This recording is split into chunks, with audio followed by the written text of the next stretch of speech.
ஆனா இந்த நடிகர்கள் எந்த அளவுக்கு நமக்கு மூளை செலவை செய்யறாங்க அப்படிங்கிறது பார்த்தாவே தெரியுது.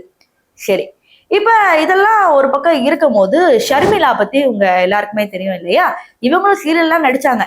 இவங்க என்ன தெரியுமா கருத்து சொல்லியிருக்காங்க, இவங்க அதுக்கு பேசாமலே இருக்கலாம் அப்படின்ற மாதிரி இருக்கும். அதாவது உத்தரப்பிரதேஷ்ல 500 லாக்அப் டெத் நடக்குதாம். இங்க தமிழ்நாட்டுல வெறும் 25 தான் நடக்குது. அதுக்கு ஏன் குதிக்கிறீங்க அப்படிங்கிற மாதிரி ஒரு கேட்டுட்டு வீடியோவை டெலிட் பண்ணிட்டாங்க போல. பட் சமூக வலைதளங்கள்ல வேகமா பரவுது. அதை போய் பார்த்துட்டு வாங்க.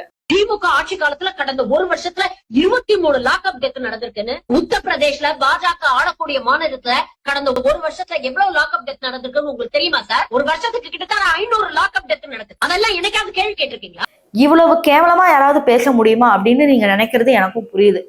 ஆனா ஆட்சி அதிகாரத்துல சப்போர்ட் பண்ணணும் அப்படிங்கிற ஒரே காரணத்துக்காக இந்த மாதிரி பேசுறவங்களும் இருக்காங்க. ஏன்னா முதலமைச்சர் ஸ்டாலின் அவர்களே போன்ல சாரின்னு கேட்டுட்டார்.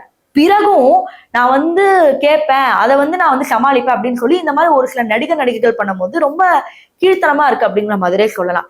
இந்த மாதிரி ஆட்களுக்கு நீங்க என்ன சொல்ல போறீங்க அப்படிங்கறத கமெண்ட் செக்ஷன்ல சொல்லுங்க.